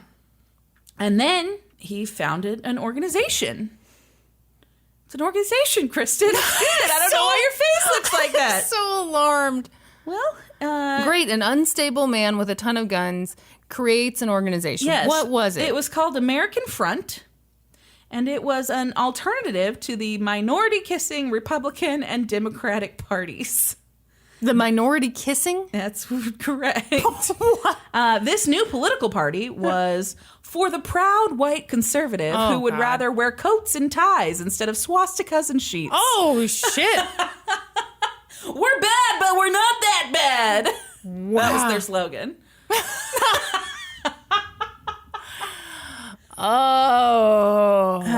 He called himself the party's national director. Well, yeah, I guess if you started. And he grew a large following with members from different states. Ew. Except he didn't, because it was all made up. Oh, okay. Yes. I everything about the group was completely fake, including his list of members. Okay. Because I just think, racism can be pretty catchy. Well, yes. So yeah, I wouldn't have been that shocked if he had been able to recruit some members. Yeah. But no, I don't think he even attempted to. I think it was all in his head. Okay. Yes. Great. In January of 1980, John suffered this massive anxiety attack, which led to him seeking medical help. He went in for psychiatric evaluation. He said he was dizzy all the time, but it didn't really lead to anything. They didn't diagnose him with anything at that time. And so instead, he continued working on that firearms collection, and he formed another company, a company called List-A-Lot.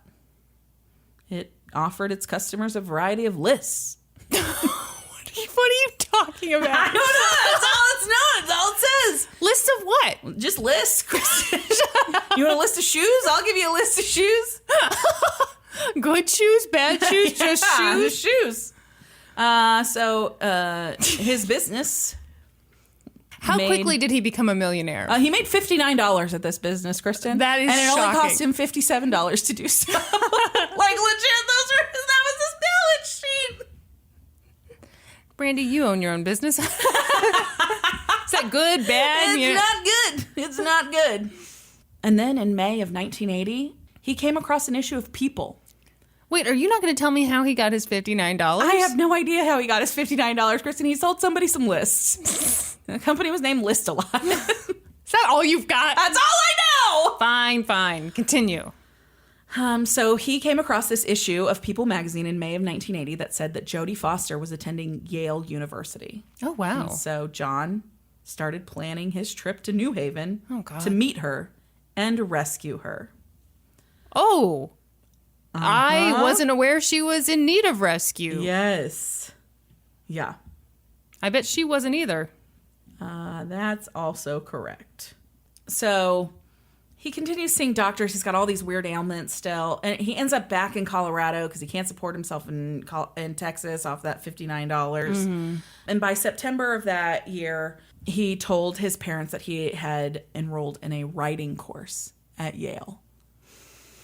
And that he needed $3,600 to take it. And so they gave him the money, and he believed that he was heading there to meet Jodie and rescue her, and that this would be the start of this life that he had always wanted.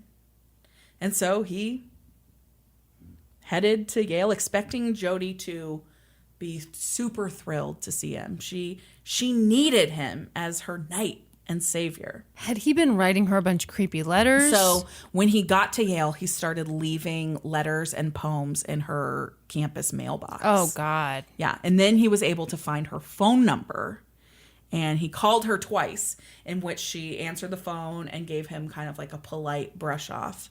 And one of them, she said, "I can't carry on these conversations with people I don't know. It's dangerous, and it's just not done. It's not fair, and it's rude." Oh, God. So he took that to mean the problem is we haven't met. Yeah. And so okay. he said, "Well, I'm not dangerous. I promise you that." So he tape recorded these conversations that he had with her. Of course. Yeah. And so, John thought, here are the answers. She needs to meet me, and I have to do something that will impress her. And I know what that thing is. Oh, God. I have to assassinate a president. Oh, my God. And so he started following around Jimmy Carter. Oh. With the plan to shoot him and assassinate him to impress Jodie Foster. Sure. After he comes up with this plan, he decides he's going to travel to Nashville because President Carter was scheduled to make a campaign appearance there. But an airport security device detected handguns in his suitcase. Wow. They confiscated the firearms, and John was ordered to pay a $62 fine. And that's You're kidding. That's it. That's all that was done. Okay. Yep. So he moves back to his parents' house, and his parents are now like, okay, something's seriously wrong. Like there's definitely something going on. Perhaps he with didn't John. really get that Yale writing course. And so they make him go see a psychiatrist. Yeah. And the doctor believed that John had a typical case of social underdevelopment and that he simply needed to learn to stand on his own 2 feet. He thought he'd been coddled too much, and that was what was wrong with him. Wow, the boy who'd never been hugged had been coddled too much. Yep. Okay. Yep. So in this meantime, he's still obsessed with Jodie Foster. In fact, he wrote a letter to the FBI that says, "There's a plot underway to abduct actress Jodie Foster from Yale University in December or January. No ransom will be asked. She's being taken for romantic reasons. This is no joke. I don't wish to get further involved. Act as you wish."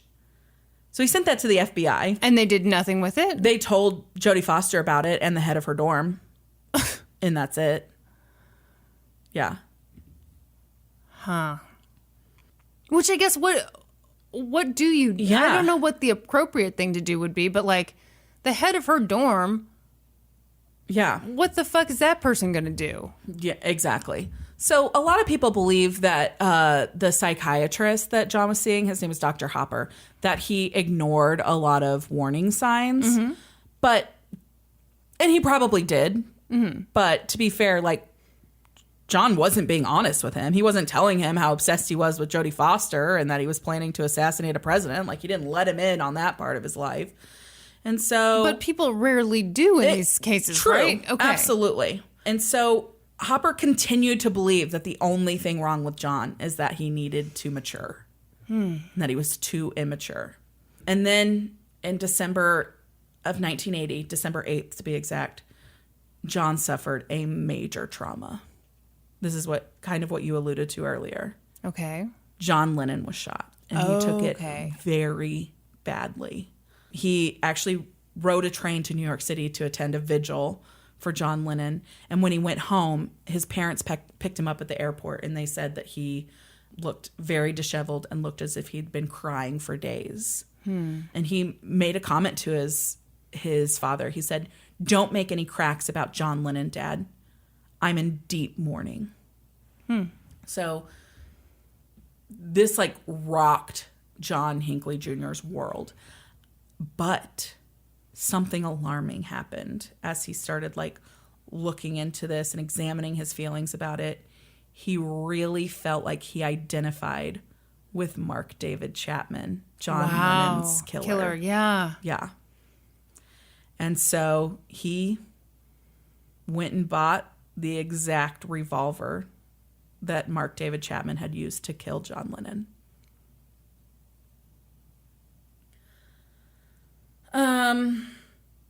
He became obsessed with shooting. He did a lot of target practice and continued to obsess about Jodie Foster. He was traveling to New Haven regularly just to leave poems and notes in Jodie Foster's mailbox. Gross. And then he decided he was going to go live in New York City for a little bit, like Travis Bickle. Oh, yeah. Yeah. Ugh. And he decided that he would seek the company of some young women. And so he ended up losing his virginity to like a teenage prostitute. Oh, gosh. And later said that he enjoyed it very much. Ugh. And then on Valentine's Day of 1981, he took a cab to the Dakota apartment building, which is where John Lennon had been murdered. He said that he intended to kill himself on the spot where John Lennon had been killed. But once he got there, he couldn't do it. And so he had a final session with his psychiatrist on February 27th, 1981. His psychiatrist noted that he seemed in the worst shape that he'd ever seen him at that point. And so he encouraged his parents to take a major step and kick him out of the house and tell him he was not allowed to return home, that he needed to fly from the nest. Ooh. And so they did. Ugh. On March 7th, they told him he was no longer welcome at their house. They gave him a couple $1,000s and told him to figure it out. And that was it. Wow. That was like the thing that likely pushed him over the edge. Well, sure, you've got nothing else going on. So initially, he intended to go to New Haven. So he went to New Haven. Sure. And he intended to kill himself in front of Jodie Foster. Oh, my God. Or maybe once he got there, he might kill her and then kill himself. He wasn't quite sure. But instead, he took a bus to Washington, D.C. And that's where he saw in a newspaper that President Reagan was scheduled to speak. And so he wrote a letter to Jodie Foster and said, "I will admit to you that the reason I'm going ahead with this attempt now is because I just cannot wait any longer to impress you. I've got to do something now to make you understand." So he never mailed that letter. It was found on him. Yeah. So instead of going to New Haven, he went to Washington, D.C., and at 1:30 on March 30th, he took a train to the Hilton where he knew President Reagan was going to be speaking, and he waited for him to exit the hotel. John caught sight of the president at 1:45 when he came to like a hotel entrance and waved at the crowd, and John Hinckley waved back at him. Mm-hmm. And then at 2:25, President Reagan exited the hotel surrounded by his bodyguards, and Hinckley moved forward toward the president, calling, "Mr. President, Mr. President." And as President Reagan turned in his direction, John Hinckley Jr. knelt into his marksman position and fired the 6 shots. He was still clicking the trigger on the emptied gun when the Secret Service agents tackled him to the ground. Oh. And as I mentioned earlier, he made no attempt to flee. So this was a deeply unhinged, mentally ill person who had sought some kind of help. Yeah. And I don't know if you say a mistake was made in his care or what, but he was definitely pushed over the edge. The psychiatrist clearly didn't get the full picture, see what was. Yes. Yeah. Yeah. This is reminding me of the Rebecca Schaefer assassination. So much. He was also inspired by the Lennon assassination. Yes. So there were dozens of witnesses. The shooting itself was captured on videotape. Mm-hmm. So when the trial began, the defense only had one option, and the prosecution knew it. Yeah, insanity. It would be an insanity defense. Mm-hmm. After he was taken into custody, he was put through extensive psychiatric evaluation. Sure. And when the reports came in, there was no surprise. All of the government psychiatrists concluded that Hinckley was legally sane and that he understood what he had done was wrong. But at the time of the shooting, he was in a psychotic state and legally insane. Mm-hmm. So Hinckley demanded that Jodie Foster testify at his trial. And he told his lawyers that if they didn't make every effort to make this happen, he would refuse to cooperate in any way with his own defense. Well, too fucking bad. I know, right? Yeah. Yeah. And so his lawyer worked really hard to make it happen. And finally, he arranged... You are kidding me. ...for Jodie Foster to testify in a closed session with only the judge, lawyers, and Hinckley himself present. They would tape record it, and that tape could later be introduced into evidence at the trial. So when Hinckley received the news that this was going to happen, he reportedly called his parents and said, "Mom, Dad, I'll be right there in the same room with her." No. Right? That's so creepy and gross, and he shouldn't be able to just order up Jodie Foster. Right. Yeah.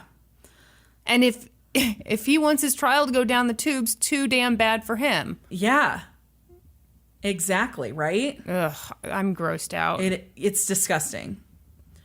So on March 30th, 1982, 1 year to the day after the shooting, the assassination attempt, whatever you want to call it, Hinckley was taken to the federal courthouse in Washington for Jodie Foster's testimony.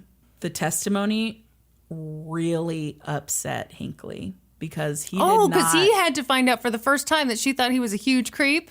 Because she didn't give him a single glance, a nod, nothing. And as she completed her testimony without any mention of him or any affection shown his way, he threw a ballpoint pen at her and yelled, "I'll get you, Foster." Oh, God. Yeah.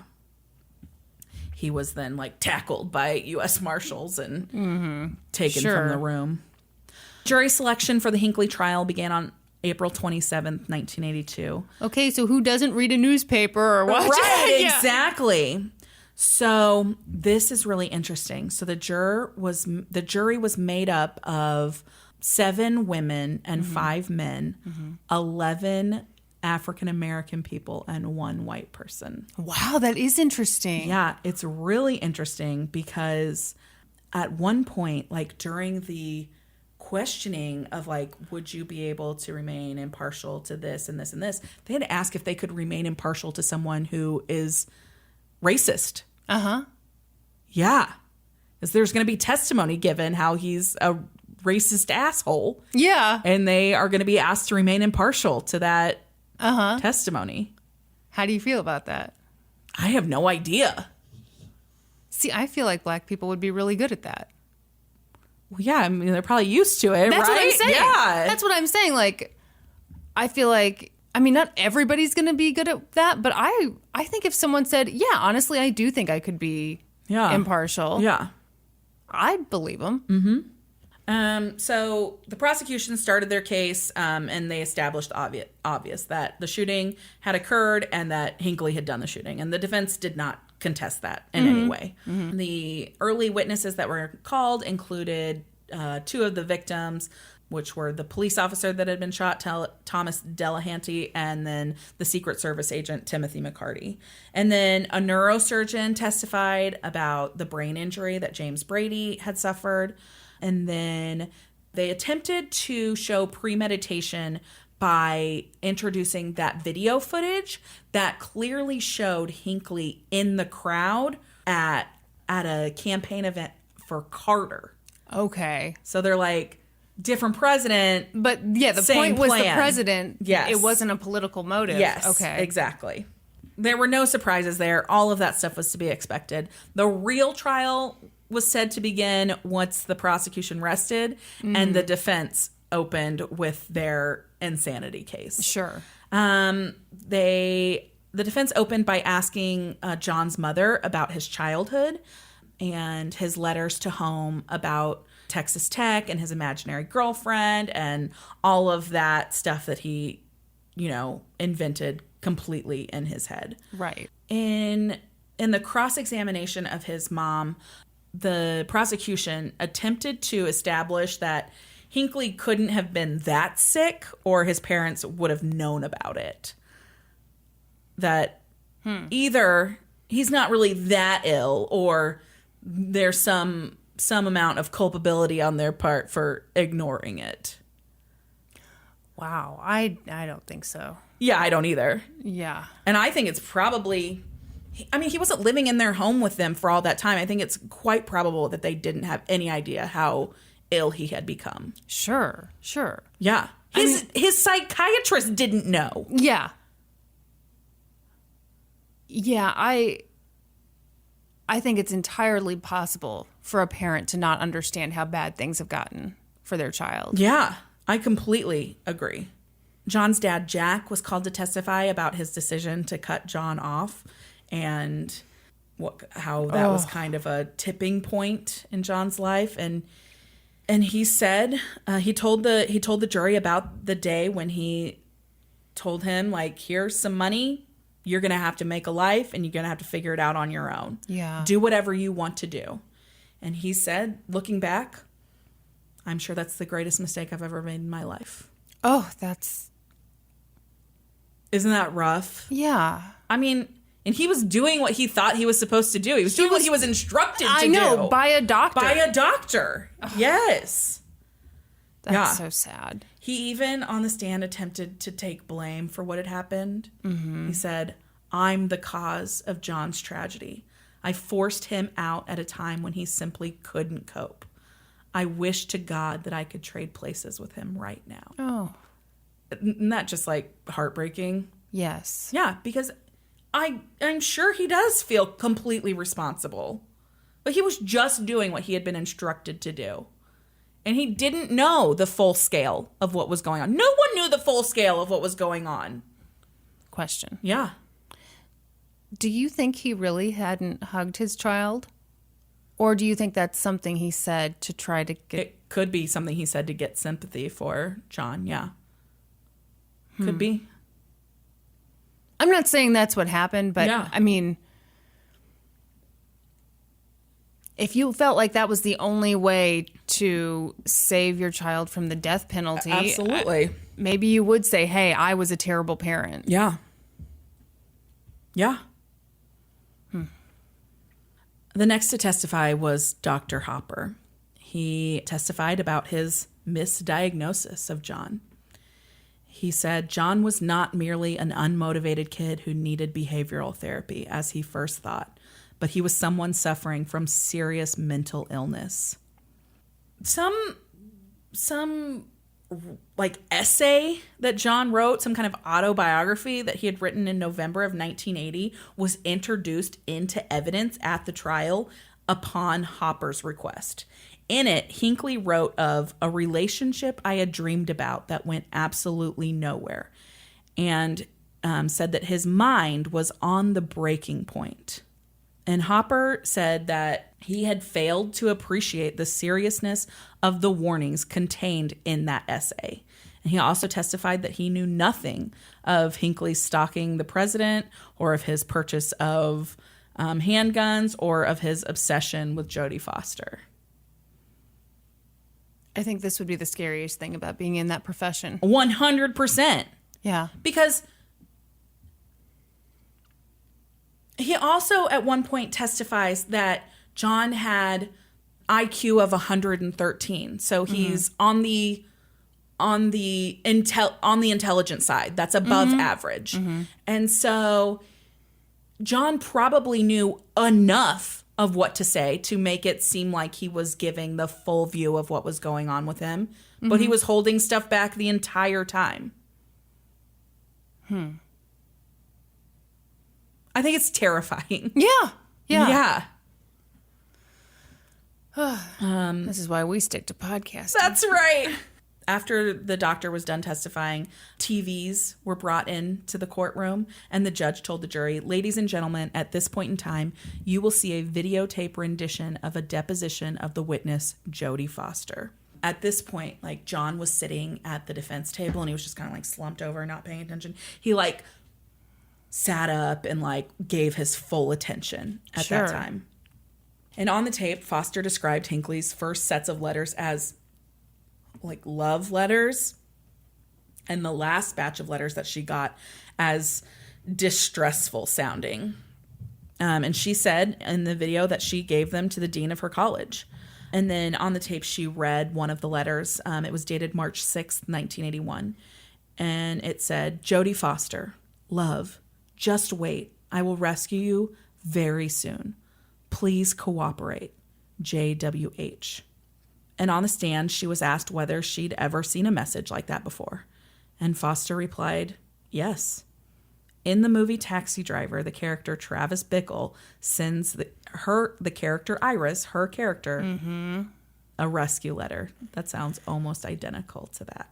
Ugh. Next came a series of questions that led to Hinckley standing up and running from the courtroom. What? Like, U.S. Marshals like chased him down and tackled him. And so this is what she was asked. Now, with respect to the individual John W. Hinckley, looking at him in this courtroom today, do you recall seeing him in person before today? And Jodie said, no. Did you ever respond to his letters? No, I did not. Did you ever invite his approaches? No. How would you describe your relationship with John Hinckley? And she said, I don't have any relationship with John Hinckley. And with that, he like jumped up from the table and ran out of the courtroom. Oh my gosh. Yeah. After the videotape testimony, the defense case continued with like the phone conversations that he had tape recorded and stuff like that, and hearing Foster saying the thing about, I can't carry on these conversations with people I don't know. Yeah. The defense called two psychiatric experts. One testified that he believed that John was suffering from schizophrenia. He saw Hinckley as having 4 major symptoms of mental illness: an incapacity to have an ordinary emotional arousal, autistic retreat from reality, depression, including suicidal features, and an inability to work or establish social bounds. I think those all make sense. And according to this expert, Hinckley's lack of conviction about his identity led him to snatch like fragments of personality from books and movie characters that he liked or identified with. And so he created this whole persona off of these bits and pieces of people that he felt he identified with. That makes a creepy amount of sense to me. It makes so much sense. Yeah. I once knew this person in college. He was a friend of a friend. Dude creeped the shit out of me. The show House was really popular. And this dude was just like a normal guy. All of a sudden, he pretended, well, he said he slipped on the ice one day and he started walking around with a cane for like months and months. Yeah. And he developed a really haughty attitude, which is real cute when you're a doctor at the top of your field and not when you work at Radio Shack. Yes. So another like defining moment in John's life, according to this expert, was he believed the death of John Lennon because of that. Because. Because of that identity issue that he was having where he was pulling bits of other people's identities, he believed that John Lennon was part of him and he was part John Lennon. And so John Lennon dying, what did that mean for him? Yeah. How could he still exist? And so it was a huge part in like this fracturing of his reality. I think that makes total sense. This is fascinating to me. Yes. Yes, this does make sense. Yeah. Yes. Oh. Yeah. So there was a recording that Hinckley had done on New Year's Eve, and it kind of gave a glimpse into that confusion about John Lennon's death. And this is what he said on this recording. John Lennon is dead. The world is over. Forget it. It's just going to be insanity if I even make it through the first few days. I still regret having to go on with 1981. I don't know why people want to live. John Lennon is dead. I still think about Jodie all the time. That's all I think about, really. That and John Lennon's death. They were just sort of binded together in my mind. This expert, his name is Dr. Carpenter. I don't think I've said that. He said that he believed that when Jack Hinckley refused to let John come back home, that severed John's last link to the real world. There was nothing else holding him in any kind of real life. He slipped completely into that imaginary life that he had created. Which days later is when he attempted to assassinate the president. Yeah. Carpenter was on the stand for like 3 days, and he concluded his testimony by saying that Hinckley could appreciate the wrongfulness of his act intellectually. Like intellectually, he knew it was wrong, but he didn't understand that at all emotionally. To him, the president and the others he shot were just bit players. He was so focused on achieving a magical unification with Jodie Foster that he didn't see the consequences of his actions for those victims. Another expert testified that Hinckley believed that Travis Bickle was talking directly to him, and he began to feel like he was acting out a movie script. So the same thing. He's saying that like he had no grasp on reality. He was living completely in a figment of his imagination. Right. And he said it was highly unlikely that Hinckley was or could be faking an illness because those that do almost always report fake positive signs like hearing voices or having visions. And Hinckley's signs were all negative, like showing no emotion and like jumping in places in his thought.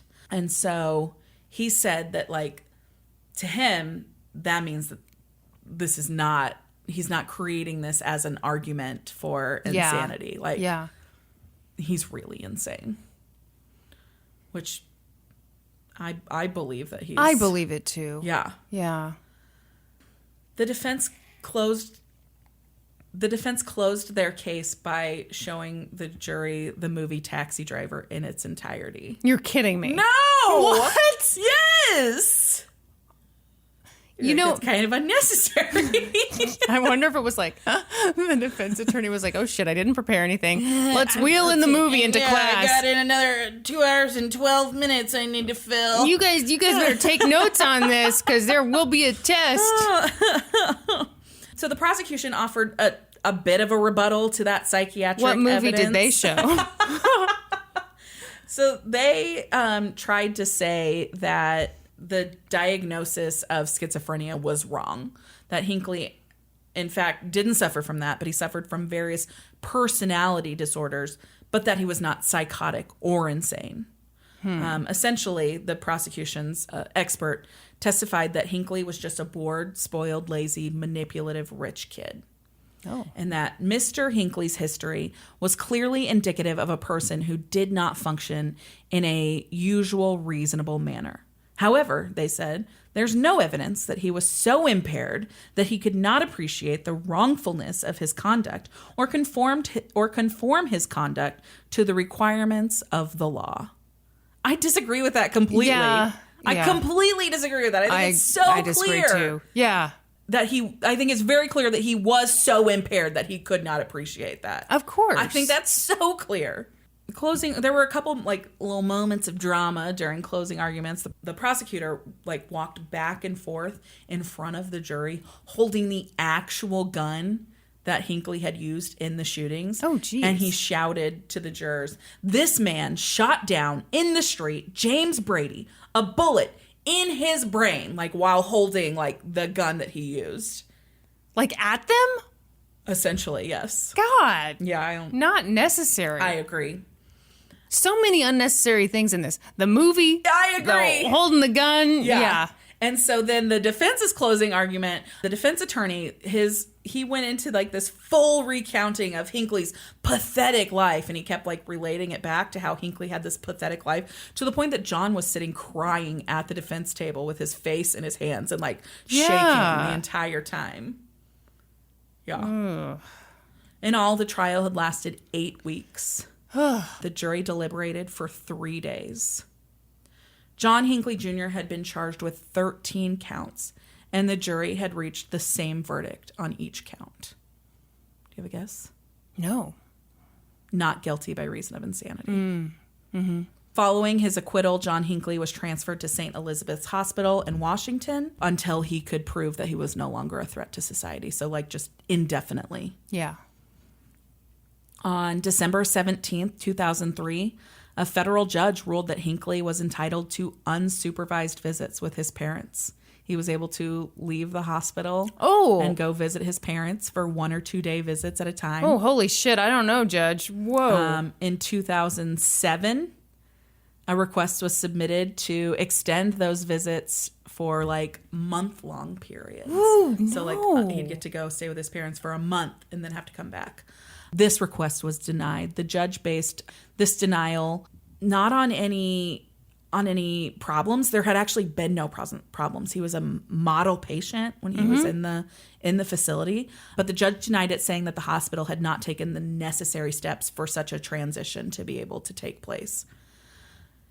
And then in July of 2016, a judge concluded that John Hinckley no longer posed a serious risk to himself or others, and his release was ordered. He was released on September 10th, 2016. Wow. With a few conditions.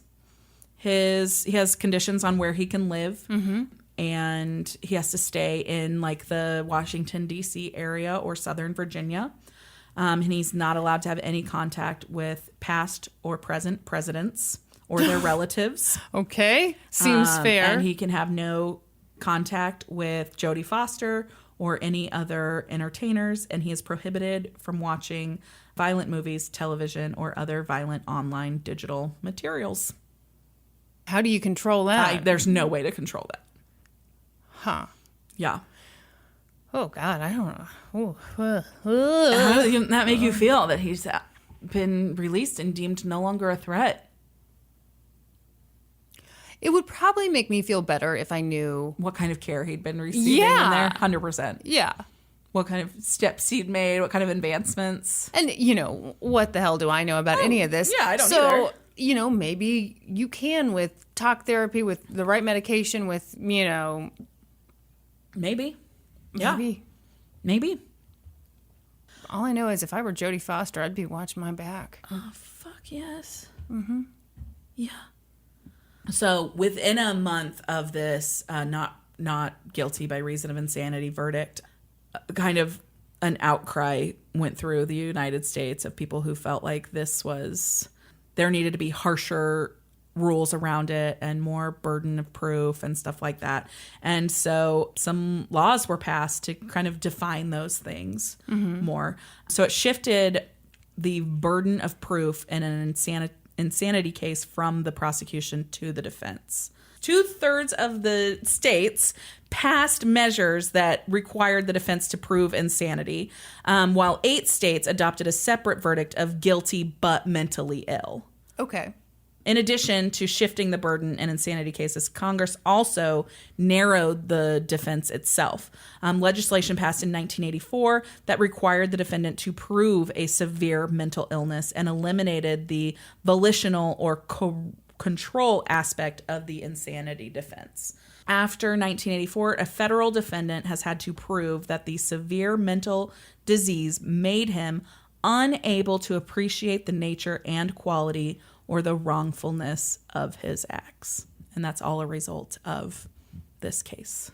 See, that's fascinating to me because I don't really feel like the jury got it wrong at all. I don't either. And so I feel like usually when things change dramatically, it's because the jury got it wrong. I don't think they got it wrong. But maybe it was one of those things where if you're only seeing a few headlines in the news, you think they got it wrong. Yeah, we've got to get stronger wording around this, which I don't necessarily think stronger wording is bad. No, it's not. I don't think it is. Yeah. So that's the case of that John Hinckley Jr. Fascinating. Which somebody recommended that we cover, and I went back to our messages, and I can't fucking find who it was. Remember. So I'm so sorry, whoever recommended it. Thank you for the recommendation. I apologize that I can't find who it was. Well, Kyla said you should be fired, and I think that person, whoever they are, I think they're going to agree with Kyla. Going to agree. No, that was so good. Isn't that fascinating? Yes. I didn't know anything about that case. No. Oh, the obsession with Taxi Driver and Jodie Foster and whew. But yeah, I feel terrible for his parents. Like, his dad definitely blamed himself for it, and I think he was doing what he thought he was supposed to do. Yeah. Oh.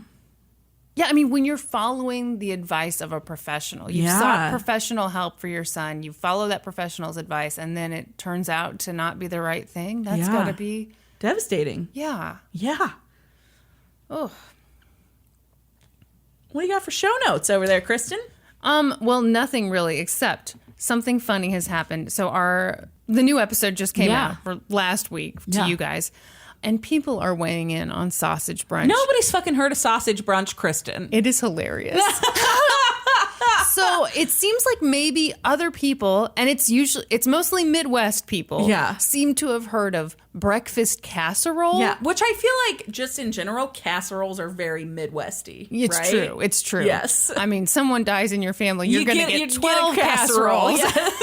I don't know what y'all do in Boston, but here we have casseroles. That's right. But let me pull up Twitter because some people had some funny responses that I want to highlight. Okay, so just to catch everybody up, in the last episode, I talked about sausage brunch, thinking it was a thing everyone had heard of. Brandi pointed out, through much laughter, that it, in fact, is not something that everyone has heard of. And the reason I told this story was because my dad was over at my house. I had a bunch of tables lined up for Mother's Day. One of the tables was shorter than the other. It was all covered up in a tablecloth. He loaded up his plate with sausage brunch, put it on what he assumed was the edge of the table. It wasn't. It spilled all down his leg. So, anyway, this morning, Jillian reached out to us on Twitter and said, I lived in Kansas for 10 years and today is the first time I've ever heard of sausage brunch. So then I was like, okay, I retweeted it. Was like, all right, has anyone heard of sausage brunch? And then Grant cracked me up. He goes, is this when a bunch of bears go drinking at 11 a.m.? Let's see. Oh, who said the 80s porn? Oh, then Alex goes, it sounds like an 80s porno, which I'd never thought of sausage brunch as sounding dirty. Thanks a lot. This is a beloved family recipe. Then my dad, of course, tweeted. Oh my gosh, your dad's is my favorite. I laughed so hard. He goes, sausage brunch, a Pitts family tradition for 3 generations. Best served on a table with no false edges.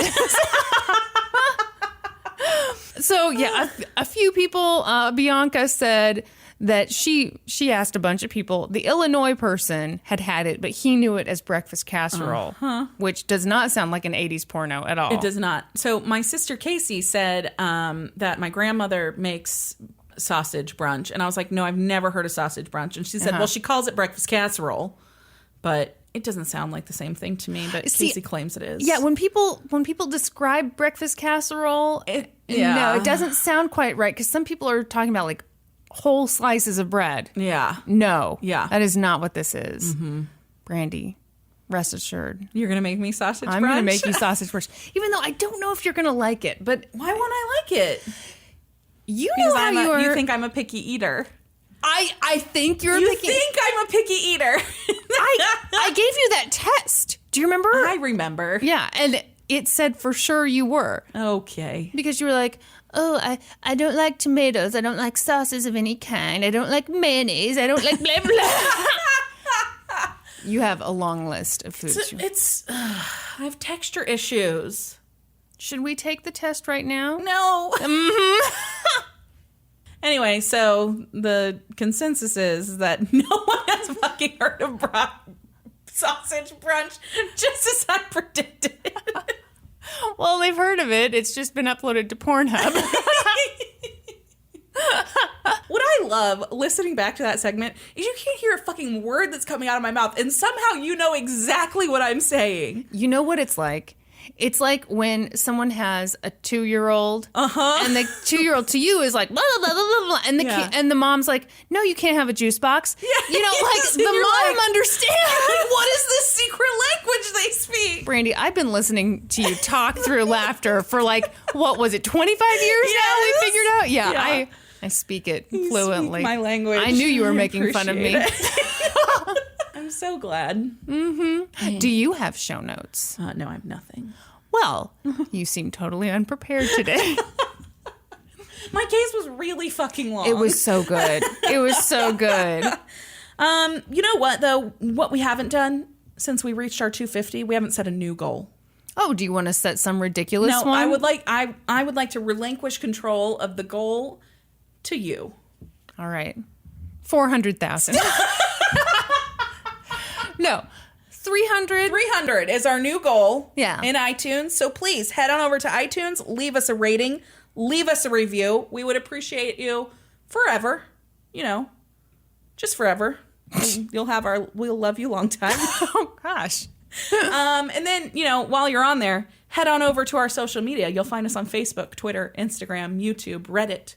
And then be sure to join us next week when we'll be experts on 2 whole new topics. Podcast adjourned. And now for a note about our process. I read a bunch of stuff, then regurgitate it all back up in my very limited vocabulary. And I copy and paste from the best sources on the web, and sometimes Wikipedia. So we owe a huge thank you to the real experts. For this episode, I got my info from the Vox documentary, False Positive: How Flawed Forensic Science Fails, The Innocence Project, Wikipedia, and newspapers.com. And I got my info from an article by Denise No for Crime Library, famoustrials.com, and Wikipedia. For a full list of our sources, visit lgtcpodcast.com. Any errors are, of course, ours, but please don't take our word for it. Go read their stuff.